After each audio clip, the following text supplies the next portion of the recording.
کاشانۂ بصیرت ایک ایسا یوٹیوب چینل جس پر ہر قسم کی دینی کتب بالخصوص محروم بصارت افراد کے لیے آڈیو اور ویڈیو فارمیٹ میں دستیاب ہیں اور بالعموم تمام مسلمان برادران و خواہران کے لیے دستیاب ہیں۔ اس لیے آپ سے گزارش ہے کہ بیل آئیکن کو پریس کر کے ہمارے اس چینل کو ضرور سبسکرائب کیجیے تاکہ آئندہ آنے والی ہر کتاب آپ کو بر وقت ملتی رہے۔ کاشانۂ بصیرت۔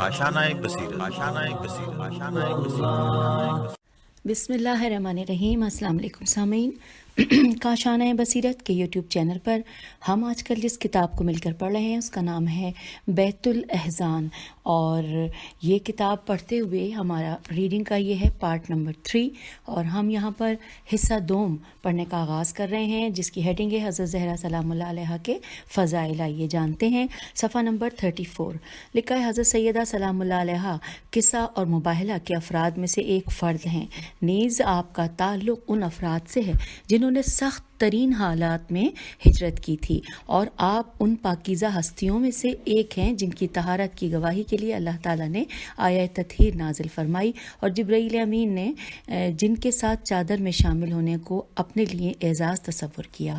آپ کا تعلق صادقین کی ایک جماعت سے ہے کہ جن کے ساتھ تمسک کی قرآن نے تاکید کی ہے۔ اچھا، یہاں پر یہ ورڈ میں نے صادقین پڑھا، عربی میں ایک اور دو اور دو سے زیادہ ہوتا ہے، ہم جس طرح اردو میں واحد اور جمع ہوتا ہے، اس میں واحد اور اس کے بعد پھر دو اور پھر تین سے زیادہ ہوتا ہے۔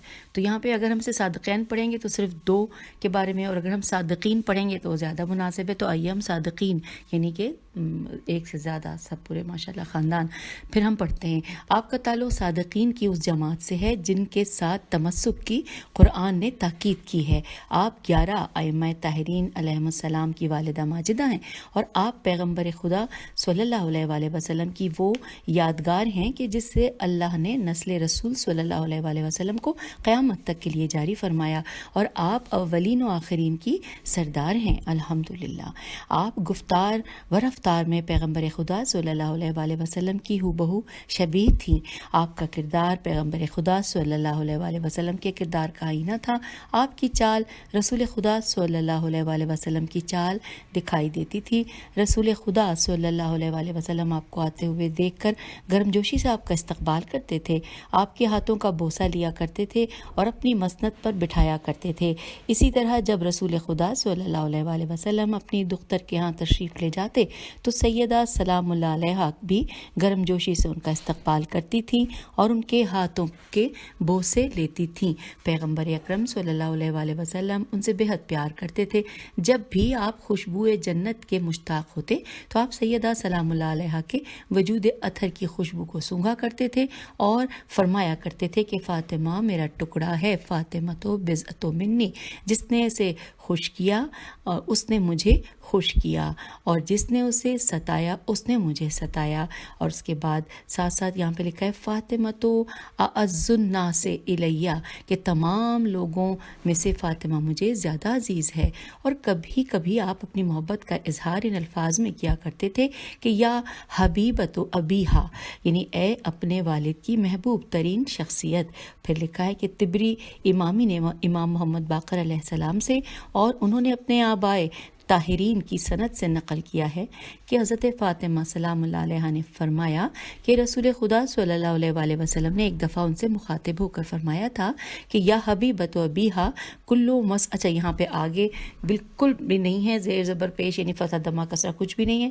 پھر اس میں ہم اس کا ترجمہ پڑھتے ہیں۔ لکھا ہے کہ مخاطب ہو کر فرمایا تھا کہ اے اپنے والد کی محبوب ترین شخصیت، ہر مدہوش کرنے والی چیز حرام ہے اور ہر مدہوش کرنے والی چیز نشہ آور ہے۔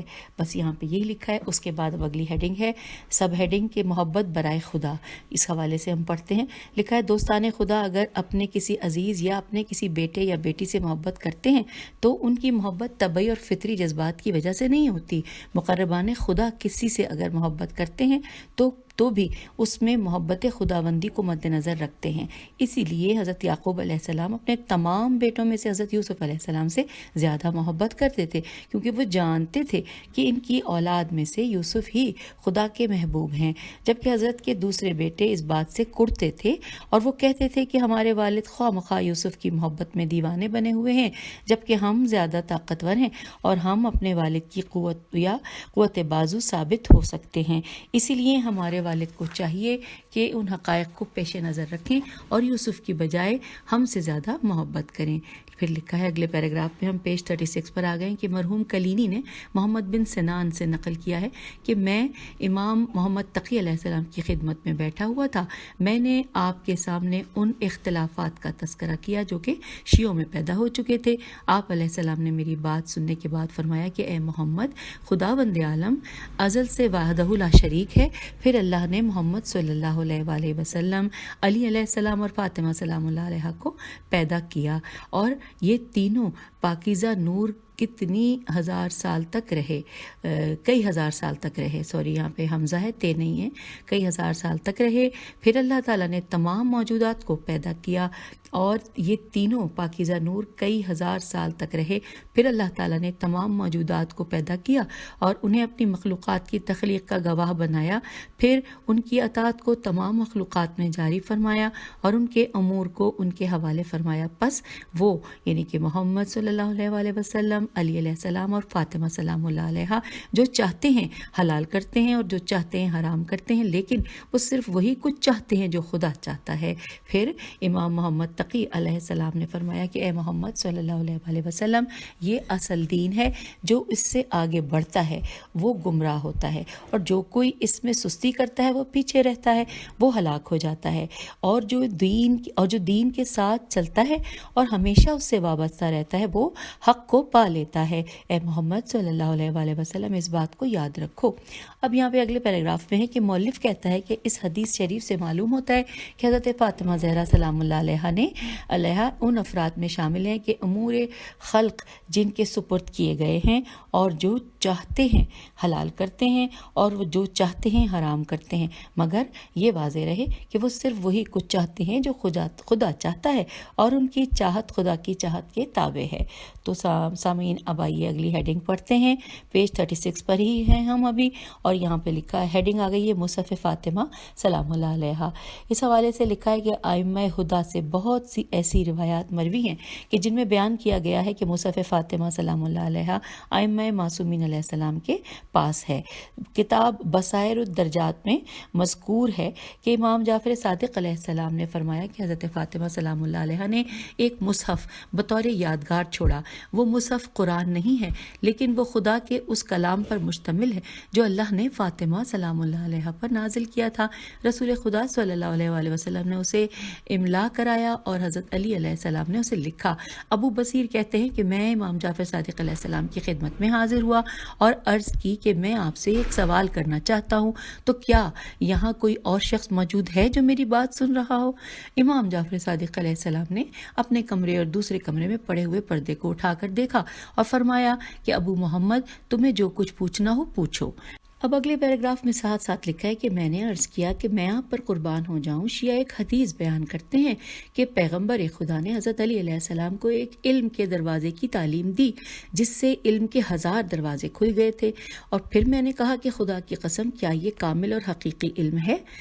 امام صادق علیہ السلام کچھ دیر سوچتے رہے اور پھر فرمایا کہ وہ علم ہے، لیکن پھر بھی وہ کامل علم نہیں ہے. پھر آپ نے فرمایا کہ ابو محمد، ہمارے پاس جامعہ ہے، جیم الف میم عین ہے، جامعہ ہے، لیکن لوگوں کو کیا پتہ کہ جامعہ کیا ہے؟ اور جواب میں آپ نے کہا کہ وہ ایک ایسی کتاب ہے کہ جس کا طول ذرائع توئے و لام اور زال رے الف عین ہے، اس کے بعد طول ذرائع پیغمبر کے مطابق 70 ہاتھ ہے. جہاں رسول خدا صلی اللہ علیہ وآلہ وسلم نے املا کرایا اور حضرت علی علیہ السلام نے جسے تحریر کیا، اس پہ تمام حلال و حرام اور لوگوں کی جملہ دینی ضروریات حتیٰ کہ خراش ڈالنے کے جرمانے تک کا بھی ذکر ہے. پھر آپ نے اپنا ہاتھ میرے بدن پر مار کر فرمایا کہ ابو محمد، کیا تو مجھے اس کی اجازت دیتا ہے؟ میں نے کہا کہ میں آپ ہی کا جز ہوں، آپ جو چاہیں انجام دیں، آپ کو اس کا اختیار حاصل ہے۔ اور پھر آپ نے میرے جسم پر چٹکی کاٹی اور فرمایا کہ چٹکی کاٹنے کی دیت اور جرمانہ بھی جامع میں موجود ہے۔ جیم الف میم عین ہے۔ لکھا ہے آپ نے یہ الفاظ کہے اور اس وقت غصے میں دکھائی دیتے تھے۔ میں نے کہا کہ خدا کی قسم یہ کامل علم ہے، میں نے مطلب سوالیہ نشان ہے اس کے آگے، تو آپ نے فرمایا کہ یہ علم ہے لیکن یہ بھی کامل نہیں ہے۔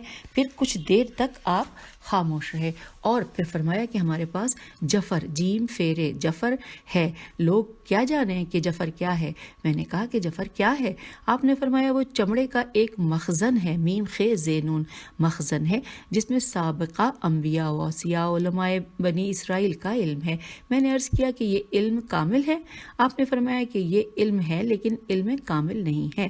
پھر آپ کچھ دیر تک خاموش رہے اور فرمایا کہ ہمارے پاس مصحف فاطمہ سلام اللہ علیہ موجود ہے، اور وَأَنْ عِنْدَنَا لَمُصْحَفِ فاطمہ سلام اللہ فاطمہ علیہ السلام، ہمارے پاس مصحف فاطمہ سلام اللہ علیہ موجود ہے۔ لوگوں کو کیا پتا کہ مصحف فاطمہ کیا ہے؟ میں نے پوچھا مصحف فاطمہ کیا ہے؟ آپ نے فرمایا کہ وہ ایک ایسا مصحف ہے جو تمہارے ہاتھوں میں موجود قرآن مجید سے 3 گنا بڑا ہے۔ خدا کی قسم اس میں تمہارے قرآن مجید کا ایک بھی حرف نہیں ہے۔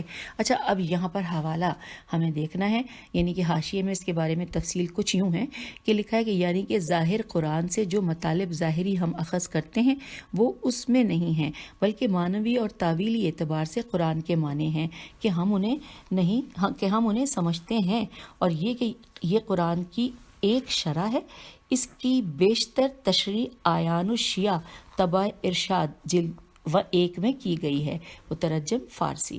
یہ ہم نے حاشیے میں موجود اس کے حوالے سے جو تفصیلات تھیں وہ جان لی۔ پھر آگے لکھا ہے کہ میں نے عرض کیا کہ یہ کامل علم ہے؟ آپ نے فرمایا یہ بھی علم ہے لیکن کامل علم نہیں ہے۔ پھر کچھ دیر تک آپ خاموش رہے اور فرمایا کہ ہمارے پاس گزشتہ اور قیامت کے دن تک کے آنے والے حالات کا علم موجود ہے۔ میں نے کہا یہ کامل علم ہے؟ آپ نے فرمایا کہ یہ بھی کا علم ہے لیکن کامل علم نہیں ہے۔ میں نے پوچھا کہ کامل علم کیا ہے؟ آپ نے فرمایا کہ علم کامل وہ ہے جو روزانہ دن رات میں ایک موضوع کے بعد دوسرے موضوع اور ایک چیز سے دوسری چیز سے تعلق رکھتا ہے اور جو قیامت کے دن تک ظاہر ہوتا رہے گا۔ اور یہاں پر حوالہ ہے اصول کافی جلد نمبر 1 صفحہ نمبر 239۔ اور اب آئیے پیج نمبر 39 پہ ہم آ گئے ہیں، بہشت میں مقام زہرا سلام اللہ علیہ۔ اب یہ ہیڈنگ ہے، اس حوالے سے کیا کچھ لکھا ہے آئیے جانتے ہیں۔ لکھا ہے چند روایات سے معلوم ہوتا ہے کہ حضرت سیدہ سلام اللہ علیہ کا شمار ان 4 افراد میں سے ہے جو قیامت کے دن سوار ہو کر آئیں گے۔ حضرت زہرا سلام اللہ علیہ رسول خدا کی اونٹنی، نام لکھا ہے غین زواد بے الف حمزہ غضبہ، پر سوار ہو کر عرصہ محشر میں وارد ہوں گی۔ مرحوم ابن عاشوب نے روایت کی ہے کہ جب پیغمبر اکرم مرض الموت میں مبتلا ہوئے تو آپ کی اونٹنی جس کا نام غضبہ تھا اس نے عرض کیا کہ آپ اپنے بعد کس کو میری وصیت کر رہے ہیں؟ پیغمبر اکرم نے فرمایا کہ غضبہ خدا تجھے برکت دے گا، میرے بعد تو میری بیٹی فاطمہ سلام اللہ علیہ کی ملکیت میں چلی جائے گی، وہ دنیا و آخرت میں تجھ پر سواری کرے گی۔ اور اب اگلے پیراگراف میں ہے کہ پیغمبر اکرم صلی اللہ علیہ وآلہ وسلم کی وفات کے بعد رات کو وہ اونٹنی حضرت سیدہ سلام اللہ علیہ کے دروازے پر آئی اور کہا کہ دختر رسول صلی اللہ علیہ وآلہ وسلم آپ پر سلام، دنیا سے میری روانگی کا وقت قریب آ چکا ہے۔ خدا کی قسم رسول اکرم صلی اللہ علیہ وآلہ وسلم کی رحلت کے بعد میں نے نہ تو گھاس کھائی نہ پانی پیا ہے۔ اور پھر وہ اونٹنی وفات رسول صلی اللہ علیہ وآلہ وسلم کے 3 دن بعد وفات پا گئی۔ پھر لکھا ہے فرات بن ابراہیم نے اپنی تفسیر میں لکھا ہے کہ امیر المومنین نے فرمایا کہ ایک دن رسول خدا صلی اللہ علیہ وآلہ وسلم فاطمہ سلام اللہ علیہ کے پاس تشریف لائے اور اس وقت فاطمہ سلام اللہ علیہ بہت غمگین حالت میں تھیں۔ رسول خدا صلی اللہ علیہ وآلہ وسلم نے قیامت کے حالات کے متعلق کچھ مطالب بیان فرمایا، یہاں تک کہ آپ نے فرمایا کہ فاطمہ سلام اللہ علیہ جب تم جنت میں پہنچو گی تو ایسی 12,000 حوریں تم سے ملاقات کریں گی جنہوں نے تم سے پہلے کسی سے ملاقات نہیں کی ہوگی، اور تمہاری ملاقات کے بعد وہ کسی سے بھی ملاقات نہ کریں گی۔ ان کے ہاتھوں میں نور کے ہتھیار ہوں گے، وہ نورانی اونٹنیوں پر سوار ہوں گی، ان کی اونٹنیوں کے پالان طلائے زرد اور یاقوت سرخ سے بنے ہوئے ہوں گے، اور ان کی مہار مروارید تازہ کی رکھی ہوگی. ہر ناقے پر سندس کی چادر ہوگی جس میں آبدار جواہر ٹکے ہوں گے، اور جب آپ بہشت میں داخل ہوں گی تو اہل بہشت آپ کی آمد سے خوش ہوں گے اور آپ کے شیعوں کے لیے ایک مخصوص دسترخوان جو کہ کرسی نور پر رکھا ہوگا لے آئیں گے، اور وہ اس غذا سے تناول کریں گے، جبکہ باقی لوگ ابھی تک حساب و کتاب کے مراحل طے کر رہے ہوں گے، اور آپ کے شیعوں کے لیے وہ سب کچھ موجود ہوگا جس کی وہ خواہش کریں گے. جب خدا کے تمام اولیاء بہشت میں وارد ہو جائیں گے تو حضرت آدم علیہ السلام آپ کی زیارت کے لیے آ جائیں گے، اور اس کے بعد دوسرے انبیاء علیہ السلام آپ کی زیارت کے لیے آئیں گے. اب یہاں پر حوالہ حاشیے میں لکھا ہے، اس کے حوالے سے کچھ تفصیلات ہیں، آئیے مل کر پڑھتے ہیں. لکھا ہے یہ حدیث ابن عباس رضی اللہ سے مروی ہے، اور انہوں نے اس حدیث کو حضرت علی علیہ السلام سے نقل کیا ہے. یہ حدیث کافی طولانی ہے، جس میں سے یہاں ایک اقتباس نقل کیا گیا ہے. مکمل حدیث کے ریاحین الشریعہ، رے یہ الف ہے یہ نون، ریاحین الشریعہ الف لام شین رے یہ عین ہے، جلد اول از صفحہ 225 تا 228 کا مطالعہ فرمائیں. بریکٹ میں لکھا ہے مترجم فارسی. یہ ہم نے حوالے میں پڑھ لیا، اور اب ہم اگلی ہیڈنگ کی جانب آ گئے ہیں. پیج 40 ہے، لکھا ہیڈنگ ہے فاطمہ سلام اللہ علیہ کی گفتگو نشاط پیغمبر کا ذریعہ تھی. یہ ہیڈنگ ہے. اس حوالے سے تفصیلات کچھ یوں ہیں کہ جب سورہ نور کی یہ آیت نازل ہوئی، آیت نمبر 63 کہ مسلمانوں خبردار رسول کو اس طرح نہ پکارا کرو کہ جس طرح تم آپس میں ایک دوسرے کو پکارتے ہو. تو یہاں پر یہ اس کا ترجمہ ہم نے پڑھ لیا. پھر لکھا حضرت فاطمہ زہرا سلام اللہ علیہ کا بیان ہے کہ میں اس آیت مجیدہ کے نازل ہونے کے بعد اپنے والد محترم کو یا رسول اللہ کہہ کر پکارنے لگی، لیکن حضرت میری زبان سے یا رسول اللہ کے بجائے یا ابتا سننے کے مشتاق تھے. 3 بار تو میں نے انہیں یا رسول اللہ کہہ کر پکارا، آپ صلی اللہ علیہ وآلہ وسلم نے کچھ نہ کہا، اور جب چوتھی بار میں نے انہیں یا رسول اللہ کہہ کر مخاطب کیا تو انہوں نے میری طرف رخ انور کر کے فرمایا کہ فاطمہ سلام اللہ علیہ، یہ آیت تیرے اور تیرے اہل اور تیری نسل کے لیے نازل نہیں ہوئی ہے، تو مجھ سے ہے اور میں تجھ سے ہوں. یہ آیت قریش کے بے رحم اور ان جیسے دیگر متکبر اور خود پسند افراد کے لیے نازل ہوئی ہے. اور پھر آپ نے فرمایا کہ تو مجھے ابا جان کہہ کر پکارا کر. تیرا ابا جان کہہ کر پکارنا میرے دل کو زیادہ زندہ رکھنے والا اور خدا کو زیادہ راضی کرنے والا ہے. مصباح الانوار میں امیر المومنین علیہ السلام سے مروی ہے کہ فاطمہ زہرا سلام اللہ علیہ نے کہا کہ رسول خدا صلی اللہ علیہ وآلہ وسلم نے ان سے فرمایا کہ جو کوئی تجھ پر درود بھیجے گا اللہ تعالیٰ اس کی مغفرت کرے گا اور جنت میں اسے میرے مقام میں ملحق فرمائے گا. اور اب یہاں پر ہم اگلی ہیڈنگ پڑھنے جا رہے ہیں. ہیڈنگ ہے کہ زہرا سلام اللہ علیہ کی فاقہ کشی اور دعائے پیغمبر صلی اللہ علیہ وآلہ وسلم. لکھا ہے کہ سقط الاسلام کلینی رحمۃ اللہ نے امام محمد باقر علیہ السلام سے روایت کی ہے کہ جابر بن عبداللہ انصاری نے کہا کہ ایک مرتبہ رسول خدا صلی اللہ علیہ وآلہ وسلم اپنے گھر سے حضرت فاطمہ سلام اللہ علیہ سے ملاقات کی غرض سے روانہ ہوئے. میں حضرت صلی اللہ علیہ وآلہ وسلم کے ساتھ تھا. جب حضرت فاطمہ سلام اللہ علیہ کے دروازے پر پہنچے تو آپ دروازے پر رک گئے اور دستک دی اور پھر کہا السلام علیکم. جواب میں حضرت فاطمہ سلام اللہ علیہ نے بھی سلام کہا. رسول خدا صلی اللہ علیہ وآلہ وسلم نے فرمایا کیا میں اندر آ سکتا ہوں؟ فاطمہ سلام اللہ علیہ نے عرض کیا رسول خدا آپ اندر آ جائیں. پھر پیغمبر خدا صلی اللہ علیہ وآلہ وسلم نے فرمایا کہ میں اور جو میرے ساتھ ہے ہم دونوں اندر آ سکتے ہیں. فاطمہ سلام اللہ علیہ نے عرض کیا یا رسول اللہ میرے پاس مکھنا اور روپوش نہیں ہے. حضرت صلی اللہ علیہ وآلہ وسلم نے فرمایا اپنی چادر کے پلو سے اپنے سر کو ڈھانپ لو. فاطمہ زہرا سلام اللہ علیہ نے چادر کے پلو سے اپنے سر کو ڈھانپ لیا اور پھر رسول خدا صلی اللہ علیہ وآلہ وسلم نے انہیں سلام کہا. فاطمہ زہرا سلام اللہ علیہ نے انہیں سلام کا جواب دیا. پیغمبر اکرم صلی اللہ علیہ وآلہ وسلم نے داخل ہونے کی اجازت طلب کی تو حضرت فاطمہ سلام اللہ علیہ نے کہا جی ہاں یا رسول اللہ صلی اللہ علیہ وآلہ وسلم اب آپ چلے آئیے. پیغمبر خدا نے فرمایا تو کیا میں اور میرا ساتھی دونوں چلے آئیں؟ فاطمہ سلام اللہ علیہ نے کہا کہ جی ہاں آپ دونوں آئیے. جابر کہتے ہیں کہ رسول خدا صلی اللہ علیہ وآلہ وسلم گھر میں داخل ہوئے اور ان کے پیچھے میں بھی گھر میں داخل ہوا. اچانک میں نے محسوس کیا کہ فاطمہ سلام اللہ علیہ کا چہرہ زرد ہے. پیغمبر اکرم صلی اللہ علیہ وآلہ وسلم نے ان سے اس کی وجہ دریافت کی تو فاطمہ زہرا سلام اللہ علیہ نے عرض کی یا رسول اللہ بھوک کی سختی سے یہ حالت ہوئی ہے. اس وقت پیغمبر اکرم صلی اللہ علیہ وآلہ وسلم نے دعا مانگی کہ اے وہ ذات جو بھوکوں کو سیر کرتی ہے اور کمی کی تلافی کرتی ہے، فاطمہ سلام اللہ علیہا دختر محمد صلی اللہ علیہ وآلہ وسلم کو سیر فرما۔ یہاں پر اب اگلی ہیڈنگ آ گئی ہے، لکھا ہے شوہر کا لحاظ۔ اس حوالے سے لکھا ہے کہ ابو سعید خدری خے پہ پیش خدری خے دال رے چھوٹی سے منقول ہے کہ ایک دن حضرت علی علیہ السلام حضرت سیدہ سلام اللہ علیہ کے پاس آئے اور فرمایا فاطمہ سلام اللہ علیہ کیا تمہارے پاس کھانے کے لیے کچھ ہے جس سے میں اپنی بھوک مٹاؤں؟ تو حضرت سیدہ سلام اللہ علیہ نے عرض کیا اس خدا کی قسم جس نے میرے والد کو نبوت کے مقام سے سرفراز کیا اور آپ کو مقام وصایت واو سواد الف یہ تے وصایت سے مکرم فرمایا، میرے پاس کھانے کے لیے کچھ نہیں، بلکہ اصل حقیقت تو یہ ہے کہ 2 دن سے میں نے اور میرے بچوں نے بھی نہیں کھایا، البتہ پچھلے 2 دنوں میں تھوڑی سی غذا موجود تھی جسے میں آپ کی خدمت میں پیش کرتی رہی اور خود میں اور میرے حسنین علیہ السلام فاقے سے رہے۔ حضرت علی علیہ السلام نے فرمایا کہ تم نے یہ بات خود مجھے کیوں نہ بتائی تاکہ میں طعام کا کوئی بندوبست کرتا۔ حضرت سیدہ سلام اللہ علیہ نے عرض کیا کہ ابو الحسن مجھے اپنے خدا سے شرم محسوس ہوتی ہے کہ میں آپ کو ایسی تکلیف دوں جو کہ آپ کے بس سے باہر ہو۔ اب سامعین آئیے اگلی ہیڈنگ کی جانب، لکھا ہے تقسیم کار۔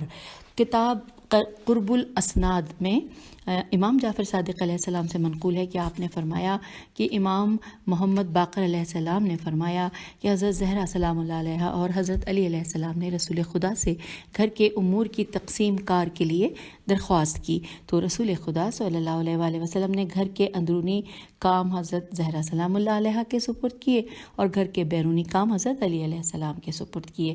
حضرت فاطمہ سلام اللہ علیہ فرماتی تھیں کہ خدا کے علاوہ کوئی نہیں جانتا کہ اس تقسیم کار سے میں کتنی خوش ہوئی تھی، کیونکہ رسول خدا صلی اللہ علیہ وآلہ وسلم نے مجھے گھر کے باہر کے کاموں سے آزاد کر دیا تھا۔ اور اب آئیے اگلی ہیڈنگ، فرشتے اور خدمت زہرا سلام اللہ علیہ۔ لکھا ہے قطب راوندی قاف توئب قطب راوندی ریو الف واو نون دال چھوٹی نے کتاب الخرائج میں سلمان فارسی رضی اللہ سے نقل کیا ہے کہ میں حضرت زہرا سلام اللہ علیہ کے گھر میں تھا، میں نے دیکھا کہ سیدہ سلام اللہ علیہ چکی پیس رہی ہیں اور جو کا آٹا تیار کر رہی ہیں۔ میں نے چکی کے دستے کو دیکھا تو وہ مجھے خون آلود نظر آیا۔ امام حسین علیہ السلام جو کہ اس وقت طفل شیر خوار تھے، وہ بھوک کی وجہ سے بلک رہے تھے۔ میں نے عرض کی سیدہ سلام اللہ علیہ آپ اتنی زحمت کیوں اٹھا رہی ہیں جبکہ آپ کے پاس آپ کی خادمہ فضا موجود ہے؟ حضرت سیدہ سلام اللہ علیہ نے فرمایا، ہم آگئے پیج 44 پہ، بی بی نے فرمایا کہ رسول خدا صلی اللہ علیہ وآلہ وسلم نے مجھے نصیحت کی تھی کہ گھر کے کام ایک دن میں کروں اور ایک دن فضا کرے گی۔ فضا نے کل کام کیا تھا اور آج میری باری ہے۔ سلمان رضی اللہ نے یہ سن کر عرض کیا سیدہ سلام اللہ علیہ میں بھی تو آپ کا غلام ہوں، میں آپ سلام اللہ علیہ کی خدمت کے لیے آمادہ ہوں، آپ چاہیں تو میں آپ کے بجائے چکی پیسنے کو تیار ہوں، اور اگر آپ چکی پیسنا چاہیں تو میں حسین علیہ السلام کو اٹھاتا ہوں۔ حضرت سیدہ سلام اللہ علیہ نے فرمایا میں حسین علیہ السلام کی بہتر طور پر نگہداشت کر سکتی ہوں، میں حسین علیہ السلام کو اٹھاتی ہوں اور تم میری چکی چلاؤ۔ سلمان رضی اللہ کہتے ہیں کہ میں نے کچھ دیر چکی چلائی اور جو کا آٹا پیستا رہا، پھر نماز کے لیے اذان کی آواز بلند ہوئی تو میں نماز کے لیے مسجد کی طرف چلا آیا۔ رسول اکرم صلی اللہ علیہ وآلہ وسلم کی اقتداء میں نماز پڑھی۔ نماز کے بعد میں نے حضرت علی علیہ السلام کو ماجرا کہہ سنایا۔ حضرت علی علیہ السلام یہ سن کر رو دیے اور مسجد سے اٹھ کر چلے گئے۔ تھوڑی دیر بعد ہی علی علیہ السلام مسکراتے ہوئے مسجد میں تشریف لائے۔ رسول خدا صلی اللہ علیہ وآلہ وسلم نے ان سے اس کا سبب پوچھا تو انہوں نے کہا میں فاطمہ سلام اللہ علیہ کے پاس گیا اور وہاں جا کر دیکھا کہ فاطمہ سوئی ہوئی ہے اور حسین علیہ السلام اس کے سینے پر سو رہے ہیں اور چکی خود بخود چل رہی ہے۔ یہ سن کر رسول خدا مسکرائے اور فرمایا کہ علی کیا تمہیں معلوم نہیں ہے کہ اللہ کے کچھ فرشتے ہیں جو کہ زمین پر پھرتے رہتے ہیں تاکہ وہ محمد صلی اللہ علیہ وآلہ وسلم اور آل محمد علیہ السلام کی خدمت کریں اور وہ قیامت قائم ہونے تک خدمت کرتے رہیں گے۔ اب آئیے سامعین الحمدللہ اب اگلی ہیڈنگ پڑھتے ہیں۔ پیغمبر اکرم صلی اللہ علیہ وآلہ وسلم خود اپنی بیٹی کی مدد کرتے ہیں۔ یہ ہیڈنگ ہے اور اس حوالے سے کیا کچھ ہے اس میں تحریر آئیے مل کر جانتے ہیں۔ لکھا ہے ایک اور روایت میں مذکور ہے کہ ایک دن پیغمبر اسلام صلی اللہ علیہ وآلہ وسلم حضرت علی علیہ السلام کے گھر تشریف لائے تو آپ صلی اللہ علیہ وآلہ وسلم نے دیکھا کہ علی علیہ السلام و فاطمہ سلام اللہ علیہ دونوں مل کر چکی چلا رہے ہیں۔ تو پیغمبر اکرم صلی اللہ علیہ وآلہ وسلم نے سیدہ سلام اللہ علیہ سے فرمایا کہ پیاری بیٹی اٹھو۔ سیدہ اٹھیں تو پیغمبر اکرم صلی اللہ علیہ وآلہ وسلم ان کی جگہ پر بیٹھ گئے اور چکی چلانے میں علی علیہ السلام کی مدد کرتے رہے۔ اب یہاں بریکٹ میں لکھا ہے کہ اس روش سے عورت کے رشتہ داروں کو یہ سبق لینا چاہیے کہ اگر وہ دیکھیں کہ گھر کے کام عورت کے لیے زیادہ ہیں اور دشوار ہیں تو وہ ان کا ہاتھ بٹائیں، اس طرح ان کے کاموں کو تقسیم کر دیں اور گھٹا دیں۔ یہاں پر بریکٹ کلوز ہو گیا اور اب ہم اگلی ہیڈنگ پر کی طرف آ گئے ہیں جہاں پہ لکھا ہے غذائے زہرا سلام اللہ علیہ کی برکت، اور پیج نمبر 45 پہ ہم پہنچ گئے ہیں۔ لکھا ہے بعض کتب مناقب میں جابر بن عبداللہ انصاری سے یہ روایت منقول ہے کہ چند دنوں سے رسول خدا صلی اللہ علیہ وآلہ وسلم مسلسل فاقے کر رہے تھے۔ آپ نے اپنی ازواج سے غذا طلب کی تو کسی بھی زوجہ کے گھر میں خوراک موجود نہ تھی۔ پھر آپ حضرت فاطمہ سلام اللہ علیہ کے گھر تشریف لے گئے اور ان سے فرمایا کہ میں کئی روز سے بھوکا ہوں، اگر تمہارے پاس کوئی طعام ہے تو مجھے بھی کھلاؤ۔ حضرت فاطمہ زہرا سلام اللہ علیہ نے عرض کی میں آپ صلی اللہ علیہ وآلہ وسلم پر قربان جاؤں، میرے گھر میں بھی فاقہ ہے اور ہمارے پاس کسی قسم کی خوراک موجود نہیں ہے۔ یہ جواب سن کر رسول اللہ صلی اللہ علیہ وآلہ وسلم واپس تشریف لے گئے۔ اسی اثنا میں کسی ہمسائے نے 2 روٹیاں اور گوشت کی تھوڑی سی مقدار حضرت سیدہ سلام اللہ علیہ کے گھر میں بطور ہدیہ بھیجی۔ حضرت فاطمہ سلام اللہ علیہ نے اس غذا کو قبول کیا اور ایک برتن میں وہ غذا رکھ کر اس کے اوپر کپڑا ڈال دیا اور فرمایا کہ میں رسول خدا صلی اللہ علیہ وآلہ وسلم کو اپنی ذات اور اپنے تمام افراد خانہ پر مقدم رکھوں گی۔ پھر حضرت سیدہ سلام اللہ علیہ نے حسنین علیہ السلام کو رسول خدا صلی اللہ علیہ وآلہ وسلم کے پاس بھیجا اور انہیں دعوت دی۔ رسول خدا صلی اللہ علیہ وآلہ وسلم تشریف لائے تو حضرت سیدہ سلام اللہ علیہ نے تمام واقعہ گوش گزار کیا۔ پیغمبر اکرم صلی اللہ علیہ وآلہ وسلم نے فرمایا کہ وہ برتن میرے قریب لاؤ۔ جب وہ برتن آپ کے سامنے رکھا گیا تو آپ نے اس کے اوپر سے کپڑا اٹھایا تو وہ برتن روٹیوں اور گوشت سے لبریز دکھائی دیا۔ اب ہم آگے پیج 46 پر لبریز دکھائی دیا۔ جابر کہتے ہیں کہ جب میں نے کھانے پر نظر کی تو مجھے تعجب ہوا، میں نے جان لیا کہ یہ حضرت صلی اللہ علیہ وآلہ وسلم کی نبوت کا ایک معجزہ ہے۔ میں نے خدا کی حمد و ثنا کی اور پیغمبر صلی اللہ علیہ وآلہ وسلم پر درود بھیجا۔ رسول خدا نے اپنی بیٹی سلام اللہ علیہ سے فرمایا کہ یہ غذا کہاں سے آئی ہے؟ سیدہ نے عرض کیا کہ اللہ کی طرف سے یہ غذا آئی ہے، یقیناً خدا جسے چاہتا ہے بے حساب رزق دیتا ہے۔ رسول خدا صلی اللہ علیہ وآلہ وسلم نے ایک شخص کو حضرت علی علیہ السلام کے بلانے کے لیے روانہ کیا۔ تھوڑی دیر میں علی علیہ السلام آئے، پھر رسول خدا صلی اللہ علیہ وآلہ وسلم اور علی مرتضیٰ اور حضرت فاطمہ سلام اللہ علیہ اور امام حسن و حسین علیہ السلام نے وہ غذا کھائی، اور پھر آپ صلی اللہ علیہ وآلہ وسلم نے اپنی تمام ازواج کے گھروں میں وہ غذا بھیجی۔ سب نے سیر ہو کر کھایا، لیکن وہ برتن غذا سے بدستور بھرا رہا۔ حضرت فاطمہ سلام اللہ علیہ نے فرمایا کہ میں نے وہ غذا اپنے ہمسایوں کے گھروں میں بھیجی، خداوند عالم نے اس غذا میں برکت ڈال دی تھی جیسا کہ مریم کے لیے برکت نازل فرمائی تھی۔ اور اب آئیے اگلی ہیڈنگ پڑھتے ہیں، عبادت زہرا سلام اللہ علیہ۔ اس حوالے سے لکھا ہے حسن بصری کا قول ہے کہ امت میں فاطمہ زہرا سلام اللہ علیہ سے کوئی بڑا عابد نہیں گزرا ہے۔ آپ اتنی عبادت کرتی تھیں کہ آپ کے پاؤں پر ورم آ جاتا تھا۔ رسول اکرم صلی اللہ علیہ وآلہ وسلم نے ایک بار حضرت فاطمہ سلام اللہ علیہ سے پوچھا کہ عورت کے لیے کیا چیز بہتر ہے، تو حضرت سیدہ سلام اللہ علیہ نے جواب میں عرض کیا کہ وہ کسی غیر مرد کو نہ دیکھے اور کوئی غیر مرد اسے نہ دیکھے۔ اچھا، اب یہاں پر آگے چلتے ہیں۔ پھر لکھا ہے کہ ہم پیج نمبر 47 پہ آ گئے کہ حضرت صلی اللہ علیہ وآلہ وسلم نے جیسے ہی اپنی دختر کا جواب باثواب سنا تو آپ صلی اللہ علیہ وآلہ وسلم نے انہیں سینے سے لگا لیا اور یہ آیت پڑھی کہ ذریت بعضھا من بعض، وہ ایک ایسا خاندان تھا کہ تقوی و فضیلت کے لحاظ سے وہ ایک دوسرے سے تھے۔ آل عمران، سورہ آل عمران کی 34 نمبر آیت۔ اب لکھا ہے کہ امام حسن مجتبیٰ علیہ السلام کا بیان ہے کہ ایک شب جمعہ میں نے اپنی والدہ ماجدہ کو محراب عبادت میں دیکھا. اب وہ تمام رات رکوع و سجود میں مصروف رہیں یہاں تک کہ سفیدی سحر نمودار ہو گئی، اور اس دوران میں میری والدہ مومنین و مومنات کے نام لے لے کر ان کے حق پہ دعائیں کرتی رہیں، مگر انہوں نے اپنے لیے کوئی دعا نہ کی. میں نے کہا اماں جان، آپ نے اپنے لیے دوسروں کی طرح دعا نہیں مانگی. حضرت سیدہ سلام اللہ علیہ نے فرمایا کہ بیٹا، پہلے ہمسایہ اور پھر اپنا گھر. اور اب آئیے آگے چلتے ہیں. لکھا ہے مرحوم صدوق نقل کرتے ہیں کہ حضرت فاطمہ سلام اللہ علیہ فرماتی ہیں کہ میں نے رسول خدا صلی اللہ علیہ وآلہ وسلم سے سنا کہ جمعے کے دن ایک ایسی گھڑی بھی ہے کہ اس میں جو بھی مسلمان اللہ سے کوئی بھلائی طلب کرے تو اللہ تعالیٰ اس کی دعا ضرور قبول کرتا ہے اور اس کی حاجت پوری کرتا ہے. پھر لکھا ہے میں نے پوچھا کہ وہ کون سی گھڑی ہے، تو حضرت صلی اللہ علیہ وآلہ وسلم نے فرمایا کہ جس وقت سورج آدھا غروب ہو چکا ہو اور آدھا ظاہر ہو. تو حضرت فاطمہ سلام اللہ علیہ نے اپنے غلام کو حکم دیا کہ چھت پر چڑھ جاؤ اور جب دیکھو کہ سورج افق مغرب میں آدھا ڈوب جائے اور آدھا ظاہر ہو تو مجھے اطلاع دینا، اس وقت خدا سے دعا کروں گی. روایت میں ہے کہ جب حضرت سیدہ فاطمہ سلام اللہ علیہ محراب عبادت میں مصروف عبادت ہوتی تھی تو آپ کے نور کی کرنیں اہل آسمان کے لیے جگمگاتی تھیں، جیسا کہ ستاروں کا نور اہل زمین کے لیے جگمگاتا ہے. یہ سامعین ہم نے پیج نمبر 47 تک پڑھا. اب ایسا کرتے ہیں کہ جو اس کے بعد ہے، یعنی کہ مزید ابھی ہم یعنی پارٹ 2 ہی، حصہ دوم ہی پڑھ رہے ہیں، اور حصہ دوم کیونکہ ہم ایک بار مکمل نہیں کر سکتے ایک نشست میں، اس لیے ہم اس کو مزید آگے دیکھتے ہیں کہ ہم مزید ایک نشست یا اس کے ہو سکتا ہے 2 نشستوں میں اس کو مکمل کریں. حصہ دوم جس کی ہیڈنگ تھی حضرت زہرا سلام اللہ علیہ کے فضائل. ہم یہ فضائل پڑھ رہے ہیں. ہم نے آغاز کیا تھا پیج 34 سے، اور ہم نے ابھی ریڈنگ کا اختتام کیا ہے پیج نمبر 47 پہ. بس اجازت چاہتی ہوں، انشاءاللہ اس سے آگے بہت جلدی پڑھیں گے. خدا حافظ، فی امان اللہ.